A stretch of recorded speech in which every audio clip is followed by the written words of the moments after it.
अस्सलामुअलैकुम नाज़रीन, मैं मोहम्मद असलम हुसैन सियासत की ख़बरों में आप सबका इस्तकबाल करता हूँ।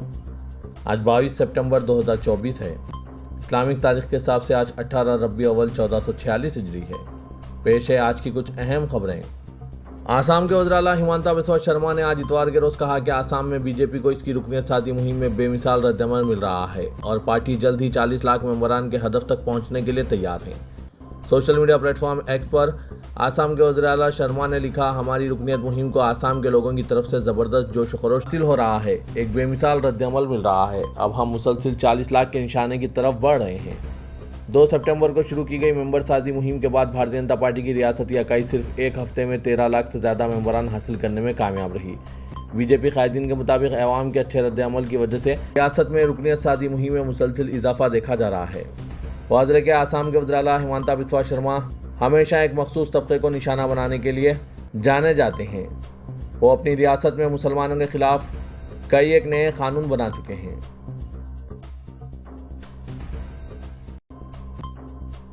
हिंदुस्तानी वज़ारत ख़ारजा के तर्जुमान रणधीर जायसवाल ने बताया कि वज़ीर-ए-आज़म नरेंद्र मोदी आज इतवार की सुबह अक़वाम मुत्तहिदा में मुस्तक़बिल की चोटी कॉन्फ्रेंस में शिरकत के लिए न्यूयॉर्क के जॉन एफ कैनेडी बैनुल-अक़वामी हवाई अड्डे पर पहुँचे।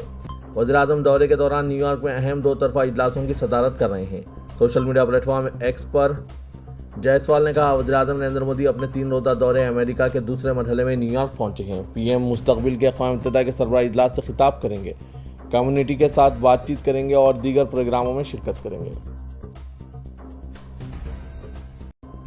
हरियाणा में भारतीय जनता पार्टी लीडरों को यह ख़त्ई अंदाज़ा नहीं होगा कि ज़रई क़वानीन के खिलाफ किसानों के एहतजाज, बीजेपी लीडरशिप के बयानात और किसानों को मुल्क मुखालिफ साबित करने की कोशिशों और इसके बाद भी किसानों के मसाइल को नज़रअंदाज करने का खामियाजा इन्हें इतनी बुरी तरह भुगतना पड़ेगा कि पूरी रियासत में इन्हें जगह जगह शदीद मुखालिफतों का सामना करना पड़ेगा। जब से हरियाणा में इलेक्शन का ऐलान हुआ है, दीगर पार्टियों की इंतखाबी मुहिम तो ज़ोरों पर है, लेकिन बीजेपी की इंतखाबी मुहिम में ना वो दम नज़र आ रहा है और ना पार्टी को अवामी तौर पर कहीं से हिमायत मिल रही है। बल्कि आलम यह है कि बीजेपी के कारकुनों और लीडरों के साथ साथ मुख्तलिफ हलकों से उम्मीदवारों को भी गांव देहातों में घुसने नहीं दिया जा रहा है। हरियाणा के मुख्तलिफ अजला के मुतअद्दिद गाँव में बीजेपी के बाइकआउट के पोस्टर्स लग गए हैं। जहां कोई बीजेपी उम्मीदवार तशहीर के लिए पहुंच रहा है, वहां इसे किसानों के सख्त सवालों का सामना करना पड़ रहा है।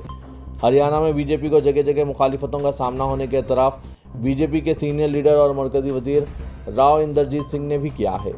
राव इंदरजीत हरियाणा में बीजेपी के कदावर लीडर तस्लीम किए जाते हैं। वो गुड़गांव लोकसभा हल्के से मुंतखब हुए हैं।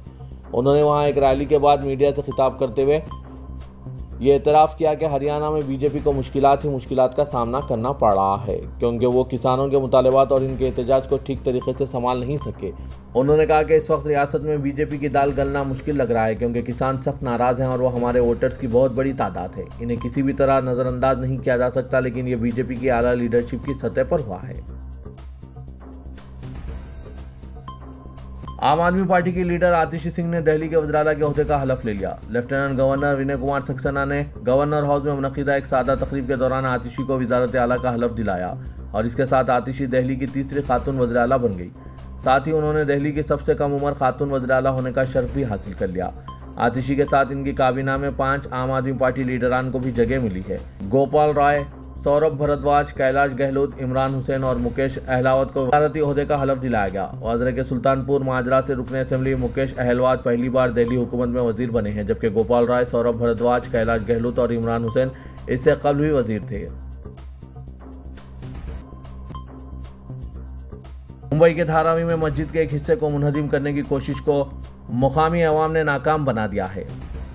बड़ी तादाद में लोग पुलिस स्टेशन के पास जमा हुए और रास्ते को जाम कर दिया। नतीजतन बीएमसी का इन्हदामी दस्ता कार्रवाई किए बगैर लौट गया। वाज़ेह के धारावी में मस्जिद महबूब सुबानी अहले सुन्नतुल जमात के इन्हदाम के लिए हफ्ते को जी नॉर्थ वार्ड के इन्हदामी दस्ते को अवाम के इत्तेहाद और इनकी शदीद नाराज़गी के सबब लौटने पर मजबूर होना पड़ा। हज़ारों की तादाद में बरहम अवाम ने 90 फीट रोड जाम कर दिया और पुलिस स्टेशन के पास भी जमा हो गए। धारावी पुलिस स्टेशन के सीनियर इंस्पेक्टर राजीव बेटकर ने यह सूरत हाल देखकर माइक पर ऐलान करते हुए अवाम को समझाया कि वो रास्ता खाली कर दें। चुनांचे लोग सड़क की एक सिमत जमा हो गए। ये मस्जिद 38 साल पुरानी है। इसका क़याम 1976 में अमल में आया और 1984 में इसका रजिस्ट्रेशन कराया गया। चूँकि मस्जिद के ट्रस्टियान को बीएमसी इन्हदामी दस्ते की आमद की पेशगी इत्तला मिल चुकी थी, इसीलिए उन्होंने मस्जिद के लेटर हेड पर अपील की कि अपनी मस्जिद को बचाने के लिए ज्यादा से ज्यादा तादाद में जमा हों। इस अपील का भी असर नजर आया। टीएमसी के इंहदामी दस्ते के खिलाफ अडानी हटाओ धारावी बचाओ आंदोलन की जानिब से भी जबरदस्त मुखालिफत की गई और इंहदामी दस्ते के वापस जाने के फौरन बाद आंदोलन के जिम्मेदारान की जानिब से पुरअमन मार्च निकालकर हम सब एक है, हमारी एकता जिंदाबाद के नारे लगाते हुए ये पैगाम दिया गया कि हम सब तमाम मज़ाहिब की इबादतगाहों की हिफाजत के लिए कमर बस्ता है। इतनी कदीम और रजिस्टर्ड मस्जिद को मुनहदिम करने के लिए इंहदामी दस्ता इसलिए पहुंचा क्योंकि बजरंग दल की जानिब से इस मस्जिद के खिलाफ शिकायत करते हुए कई तरह के इल्ज़ाम तराशी की गई। धारावी में एक नौजवान का आपसी रंजिश के सबब कत्ल हुआ था। इसे इंसाफ दिलाने के नाम पर भी बजरंग दल और बीजेपी लीडरान की जानिब से ताज़ियती नशिस्त में इस मस्जिद के अलावा धारावी की दीगर मसाजिद के खिलाफ इश्तियालंगेजी की गई थी और इसे मुनहदिम करने का मुतालबा किया गया। धारावी में तमाम मजहब के लोगों ने एकजुट होकर मस्जिद की हिफाजत के लिए आगे आए हैं। यहाँ भारतीय जनता पार्टी, बजरंग दल, विश्व हिंदू परिषद की जानिब से इनके इत्तेहाद को तोड़कर धारावी को खत्म करने की साजिश रची जा रही है क्योंकि धारावी के डेवलपमेंट की जिम्मेदारी अडानी को सौंपी गई है। मरकजी वज़ीर दाखिला अमित शाह का कहना है कि जम्मू कश्मीर की सरहदों पर कायम अमन की वजह से ये है कि पाकिस्तान हमारे वज़ीर-ए-आज़म नरेंद्र मोदी से डर रहा है। पाकिस्तान जम्मू कश्मीर की सरहदों पर एक गोली चलाने की भी हिम्मत नहीं कर सकता। वज़ीर दाखिला अमित शाह ने इन बातों का इजहार जिला पुंछ के मंडर में एक इंतखाबी रैली से खिताब करते हुए किया। उन्होंने कहा कि जम्मू कश्मीर की सरहदों पर खामोशी छाई हुई है और सरहदी अजला में रहने वाले लोग अमन में रह रहे हैं। जब यहाँ डॉक्टर फारूक अब्दुल्ला की हुकूमत थी तो इस इलाके में सरहद पार से शेलिंग होती थी। अब सरहद पार से शेलिंग की गरज बंद हुई है। उन्होंने इल्ज़ाम लगाया कि नेशनल कॉन्फ्रेंस के सदर जम्मू कश्मीर में दहशतगर्दी को फ़रोग़ देने के जिम्मेदार हैं। साल 1990 में इस जगह को दहशतगर्दी ने तबाह कर दिया। नेशनल कॉन्फ्रेंस, कांग्रेस और पीडीपी की हुकूमतों के दौरान पहाड़ी, गुज्जर और बकरवाल तबकों के लोगों को इनके हुकूक से महरूम रखा गया। इनका कहना था कि नेशनल कॉन्फ्रेंस के सदर डॉक्टर फारूक अब्दुल्ला यहाँ के नौजवानों के हाथों में पत्थर थमा देने के जिम्मेदार हैं। वक्फ तरमीम बिल को मंजूर होने से रुकवाने के लिए all India Muslim personal law board के जनरल सेक्रेटरी मौलाना फजलुर रहीम मुजद्ददी की सरबराही में गुज़िश्ता रोज़ एक वफ्द ने महाराष्ट्र कांग्रेस के सदर नाना पटोले से बांद्रा कर्ला कॉम्प्लेक्स के होटल सोफीटेल में मुलाकात की और इन्हें बोर्ड की जानिब से मेमोरेंडम पेश किया। मेमोरेंडम में वक्फ तरमीम बिल 2024 को पूरी तरह से दस्तूर के खिलाफ बताते हुए उसे वापस लेने का मुतालबा किया। बोर्ड के जनरल सेक्रेटरी ने पटोले को बताया कि पिछले कुछ अरसे से मुस्तकिल ये झूठ फैलाया जा रहा है कि वक्फ बोर्ड जिस ज़मीन या जायदाद पर दावा कर दे, हुकूमत वो ज़मीन वक्फ बोर्ड को देने पर मजबूर हो जाती है, जबकि हकीकत यह है कि खुद वक्फ की हज़ारों एकड़ ज़मीनों पर दूसरों का गैर कानूनी कब्जा है। इस कब्जे को हटाने के लिए जद्दोजहद की जा रही है।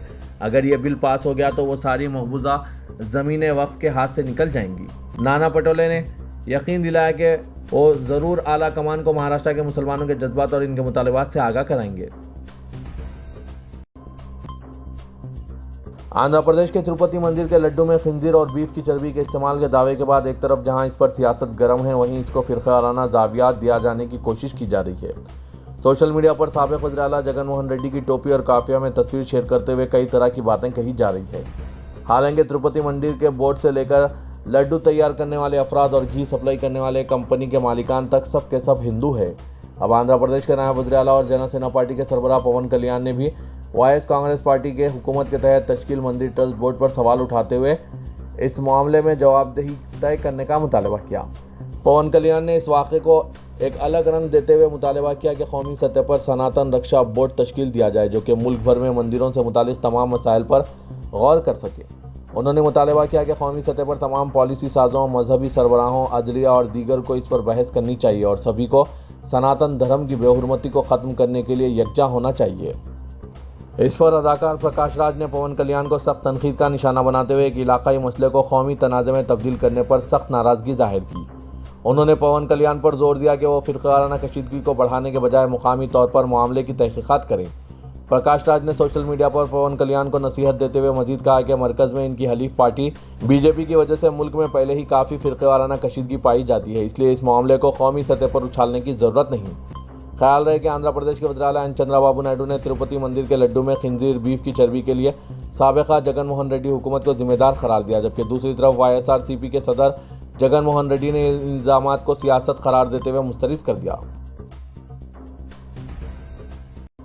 अयोध्या में मुजव्विदा धनीपुर मस्जिद की तामीर की निगरानी के लिए सुन्नी सेंट्रल वक्फ बोर्ड की जानिब से कायम करदा इंडो इस्लामिक कल्चरल फाउंडेशन ने अपनी तमाम कमेटियां तहलील कर दी है, जिनमें मस्जिद की तामीर के लिए बनाई गई कमेटी भी शामिल है। इस प्रोजेक्ट के लिए फंड्स की शदीद किल्लत की वजह से यह कदम उठाया गया। राम जन्मभूमि बाबरी मस्जिद केस के कदीम दरख्वास्त गुजार हाशम अंसारी के लड़के इकबाल अंसारी ने मस्जिद की तामीर के लिए कोई समरावर इक़दाम न करने पर आज फाउंडेशन पर तनकीद की। उन्होंने कहा कि 4 साल से ज़ायद का अरसा हो चुका है, लेकिन उत्तर प्रदेश सुन्नी सेंट्रल वक्फ बोर्ड और फाउंडेशन ने कोई काम नहीं किया है। उन्होंने सिर्फ मुजव्वज़ा मस्जिद का लेआउट दिखाया और फिर इसमें तब्दीली की। मस्जिद की तामीर के नाम पर सिर्फ सियासत की गई। IICF अतियात हासिल करने में नाकाम रहा है। उन्होंने मस्जिद कहा कि धनीपुर में मस्जिद की ज़रूरत ही नहीं है, क्योंकि तवील अरसे से कई मसाजिद कायम हैं। उन्होंने ट्रस्ट को अलॉट करदा 5 एकड़ ज़मीन खेती के लिए देने पर जोर दिया। मुल्क में उम्र के लिहाज से तेलंगाना छोटी रियासत होने के बावजूद तरक्की के मामले में गैर मामूली मुजाहरा कर रही है। मुल्क की तरक्की में हर साल रियासत तेलंगाना की हिस्सेदारी में इजाफा हो रहा है। मरकज़ के आदाद व शुमार से इसका इंकशाफ हुआ है। मरकज़ी हुकूमत की सरपरस्ती में काम करने वाली मुआशी मुशावरती कौंसिल से वज़ीर-ए-आज़म नरेंद्र मोदी को पेश की गई रियासतों की इक़्तिसादी तरक्की रिपोर्ट के मुताबिक कौमी पैदावार यानी GDP में तेलंगाना का हिस्सा 4.9% पाया गया है। अलहदा तेलंगाना की तश्कील के बाद GDP में रियासत का हिस्सा 3.8% था, लेकिन हालिया 10 सालों के दौरान इसमें नुमायाँ इजाफा हुआ है। मालियाती साल 2020-21 में GDP में रियासत का हिस्सा 4.7% तक पहुंच गया और ताज़ा अंदाज़ों के मुताबिक मालियाती साल 2023-24 में 4.9% तक पहुंच गया है। 2014 में मुत्तहिदा रियासत की तक़सीम से कबल आंध्र प्रदेश का हिस्सा 8.4% होने का तखमीना था। अब यह बढ़कर 9.7% हो गया। ताहम तेलंगाना का हिस्सा 1.1% बढ़ा है। इस वक्त पड़ोसी आंध्र प्रदेश में भी तरक्की की राह पर गामजन है, लेकिन GDP में रियासत के हिस्से में इजाफा बहुत कम है। तेलंगाना के वज़ीर आला रेवंत रेड्डी ITIs को एडवांस टेक्नोलॉजी सेंटर्स में तब्दील करने का ऐलान किया।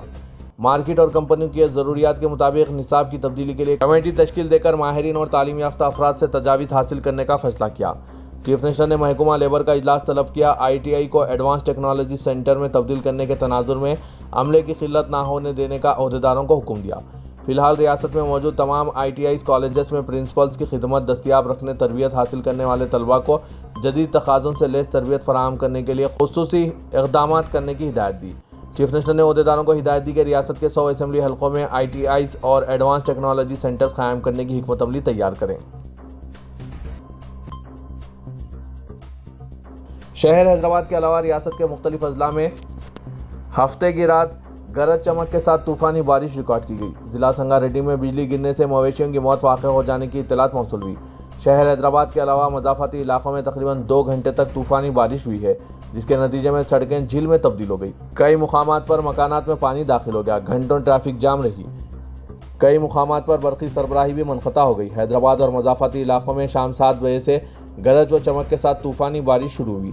दफातर और दीगर कारोबार से घर लौटने वाले अफराद बारिश में फंस गए। कई किलोमीटर तक ट्रैफिक जाम देखा गया, जिसकी वजह से इन्हें काफ़ी दुश्वारियों का सामना करना पड़ा। गाड़ियां चलाने वालों को काफ़ी मुश्किलात पेश आई। कई मुकामात पर मकानात में पानी दाखिल होने से घरेलू साजो सामान हत्ता के पकवान के सामान को भी शदीद नुकसान का सामना करना पड़ा। सड़कों पर पानी जमा हो जाने से गाड़ियों का गुजर मुश्किल हो गया था। याकुतपुरा रेलवे स्टेशन के लिए नीचे कमर से ऊपर तक पानी जमा हो गया था और वहां हमेशा की तरह तालाब का मंजर दिखाई दे रहा था। इसी तरह मौला का छिल्ला, गंगानगर और कुछ दूसरे मुकामात पर भी घरों में पानी दाखिल होने की इत्तला है, जिस पर अवाम ने हुक्काम पर शदीद बरहमी और नाराज़गी का इजहार किया। महकमा मौसमियात ने मजीद 2 दिन शदीद और मौसलाधार बारिश की पेशकशी करके येलो अलर्ट जारी किया है। जुमे की रात और हफ्ते की रात हुई शदीद मौसलाधार बारिश के नतीजे में हुसैन सागर झील में पानी का ज़बरदस्त बहाव देखा जा रहा है। शहर में शदीद बारिश के नतीजे में हुसैन सागर झील लिबरेज हो गई है और इसमें गुंजाइश से ज़्यादा पानी जमा हो गया है। कहा गया है कि हफ्ते की रात 10:30 बजे हुसैन सागर झील में सतह 513.51 मीटर दर्ज की गई, जबकि यहाँ फुल टैंक लेवल 513.41 मीटर है। GHMC हुकाम ने यह बात बताई। वादरे के शहर और मज़ाफ़ाती इलाकों में जुमे की रात और हफ्ते की रात शदीद बारिश हुई। हुसैन सागर में अतराफ़ के इलाकों से पानी के बहाव में इजाफा और तेज़ी दर्ज की गई थी और रात 10:30 बजे हुसैन सागर की सतह इसकी गुंजाइश से ज़्यादा दर्ज की गई।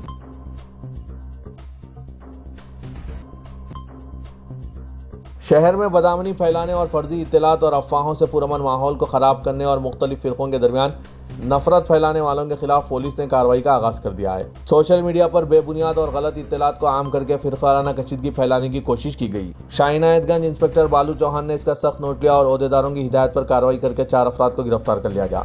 इस सिलसिले में DCP south east zone Chandra Mohan ने बताया कि 43 साल नरेश व्यास साकिन चिकनावाड़ी गोशा महल जो 9 भारत समाचार का कैमरामैन है, 39 साल शेख शौकत अहमद साकिन मिरालम मंडी चेयरमैन 5 न्यूज़, 51 साल महेश कुमार उपाध्याय साकिन उस्मान शाही 9 भारत समाचार और 55 साल संदीप बहरा साकिन सुंदरिया पार्क बागलिंगम पल्ली को गिरफ्तार कर लिया। डीसीपी के मुताबिक मिलादुन्नबी सल्लल्लाहु अलैहि वसल्लम के मौके पर सोशल मीडिया की जांच की जा रही थी।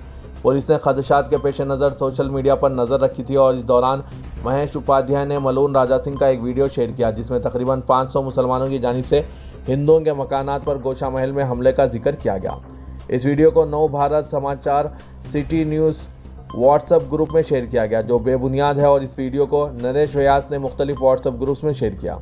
शेख शौकत अहमद ने चार मीनार के करीब लाठीचार्ज के वीडियो को E20 news channel WhatsApp group में शेयर किया। पुलिस ने दोनों फिरकों में नफरत फैलाने और जज्बात को ठेस पहुंचाने पर इन्हें गिरफ्तार कर लिया है।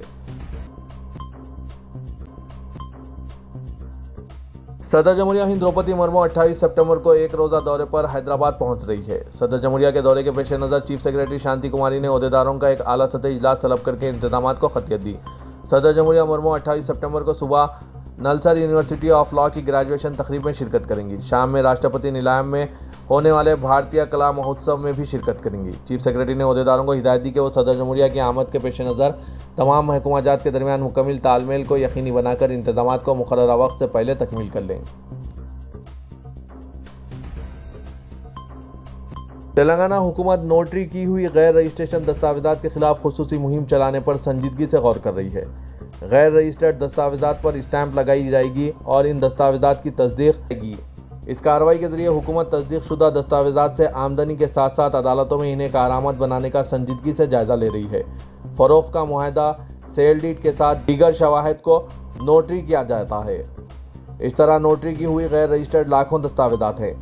नोटरी दस्तावेजात के खिलाफ एक खुसूसी मुहिम चलाने का मंसूबा बनाया जा रहा है। जिस तरह ट्रैफिक चालानात के लिए मुहिम चलाई जाती है, इस मुहिम के दौरान गैर मिजाज दस्तावेजात को भी बाकायदा बनाने पर गौर किया जा रहा है। हाल ही में रियासत के ओहदेदारों का एक वफ्द महाराष्ट्र पहुंचकर वहां के स्टैंप एंड रजिस्ट्रेशन निज़ाम का मुतालिया किया है। इसकी बुनियाद पर तेलंगाना में भी तब्दीलियां करने की ओहदेदारों ने रिपोर्ट पेश की है जिसमें बताया गया है कि महाराष्ट्र के तर्ज पर स्टैंप एंड रजिस्ट्रेशन डिपार्टमेंट के तहत लीज और किरायों के मुआहदों की ई रजिस्ट्रेशन, खरीदो फरोख्त और दीगर मुआहदों से मुतालिक ई रजिस्ट्रेशन को मुतारिफ कराने का मनसूबा तैयार किया जा रहा है। मंगलहाट पुलिस ने मिलादुन्नबी सल्लल्लाहु अलैहि वसल्लम जुलूस के मौके पर एक शख्स पर हमला और दीगर इल्जामात के तहत 6 अफराद को गिरफ्तार कर लिया जबकि 3 नाबालिग बच्चे भी पकड़े गए।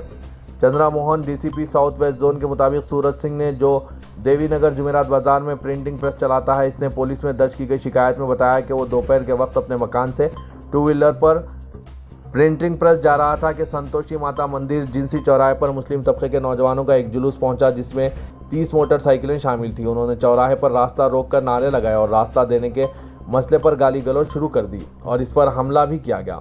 पुलिस ने इसकी शिकायत पर एक मुकदमा दर्ज करते हुए आज 6 अफराद को गिरफ्तार कर लिया जिनमें शेख उमर 24 साल, अदनान बेग 20 साल, मोहम्मद फैयाज 20 साल, मीर अबरार अली खान 20 साल, मोहम्मद उस्मान 18 साल, मोहम्मद अब्दुल रज़ाक 18 साल शामिल हैं जबकि 3 नाबालिग बच्चों को भी पकड़ लिया गया। इनके पास से मोबाइल फ़ोन जब्त किए गए। ये तमाम नौजवान मिलादुन्नबी जुलूस के मौके पर जुमेरात बाजार के रास्ते से मिलाद जुलूस में शामिल होने जा रहे थे, तभी यह हादसा पेश आया था। नाज़रीन, पुलिस की इस कार्रवाई पर आपकी क्या राय है, कमेंट के जरिए ज़रूर बताइएगा। इदारे सियासत के महबूब हुसैन जिगर कैरियर गाइडेंस सेंटर वाक़ दफ्तर सियासत एबिट्स में पाइथन फुल स्टैक डेवलपमेंट का फ्री बूट कैंप का आगाज़ पीर 23 सितंबर शाम 5 बजे से अमल में लाया जा रहा है। इदारे सियासत की जानिब से IT सेक्टर में मांग को देखते हुए पाइथन फुल स्टैक डेवलपमेंट के कोर्स का आगाज़ अमल में लाया गया है। पाइथन फुल स्टैक डेवलपमेंट की मुल्क व बैरून मुल्क बिलखुसूस अमेरिका, UK, कनाडा में काफ़ी मांग चल रही है। कोई भी ग्रुप के अफराद इस सुनहरे मौके से इस्तिफादा हासिल कर सकते हैं। इदारे सियासत की जानिब से चलाए जा रहे Python full stack development course में HTML, MySQL, CSS, JavaScript, Django, Python वगैरह कराया जा रहा है। मज़ीद तफसीलात के लिए इन फ़ोन नंबरात पर रब्त पैदा कर सकते हैं। फ़ोन नंबर है 9000191481 9393876978।